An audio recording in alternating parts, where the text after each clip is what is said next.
Now, I won't go into all of this. Astrology. What is it that you're trying to do? You're trying to look at the positions of the planet and make certain predictions, right? I want you to understand, most of the time, people who make good predictions are people who, tell you about the past very clearly, or some people tell you tomorrow what's going to happen very clearly. They're not doing it looking at the planets, they're doing it looking at you. A certain intuitiveness is there in a certain person, he says. Instead of teaching this yoga, if I sit in Chennai and just predict people's future, I will tell you in the next 10 years exactly what will happen in your life. Within 3 days, I will have a reputation that half the Chennai will be standing in queue. Very easily I can do that. But in the yoga center also there are people who have been into so much sadhana, they can do such things. If they ever do such things, I will finish them. We won't let them go on with that nonsense. We'll immediately chuck them out of the place. Because by predicting somebody's future, you don't alter the quality of his life in any way. You don't bring any kind of true well-being. It is just, you're getting him into more and more ignorance, isn't it? Now if you have the power to know your tomorrow, you will only become more ignorant, more egoistic, more stupid, more harmful. You go by the normal rules, it's okay, you don't have to know what's tomorrow. You are made like this right now, the quality of your life and your own way of being is such, if you know tomorrow today, you will not participate in today, isn't it? Yes or no? Suppose I tell you, whatever you do, you're not going to die. You will do irresponsible things in the world. Or if I tell you tomorrow morning anyway you will die, now you won't participate in today, isn't it? So, you should not know the future. It's not necessary for you to know the future. Can somebody predict? Yes, sometimes. But that's not 100%. It's never 100%. Every object has a certain influence on you. See, right now this vessel, because of its shape and its material, it has a certain influence. It has a certain vibration emanating from it.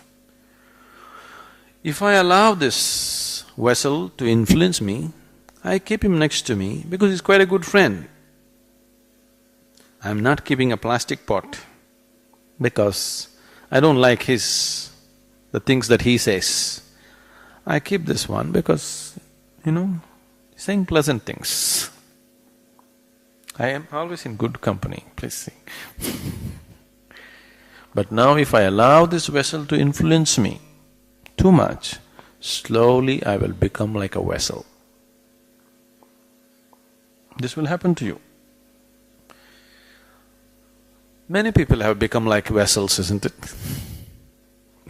Haven't they? They will let things influence them so deeply, they will become like that. Now, I won't let this copper vessel to influence me, but being in my company, he is so influenced. You will see, you take another copper vessel, you give me anything. Right now, you give me any object. Just give it to me for 20 seconds.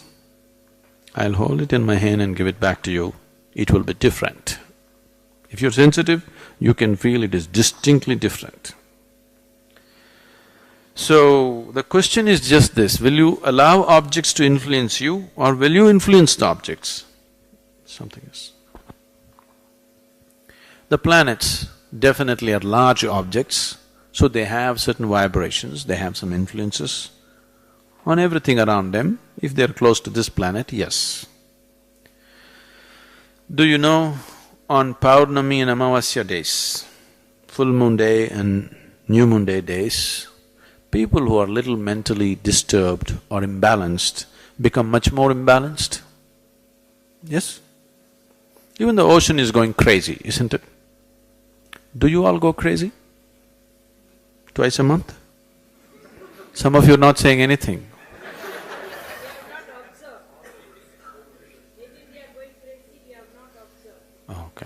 Twice a month if you're going crazy, you would have observed. Anyway, please ask your family, they will tell you.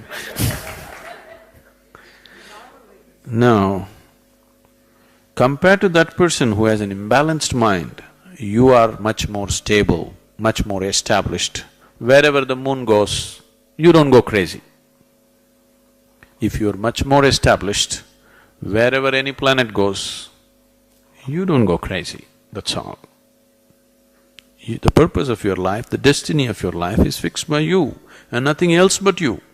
Yes, everything has an influence, but what you make out of that influence is still yours, isn't it?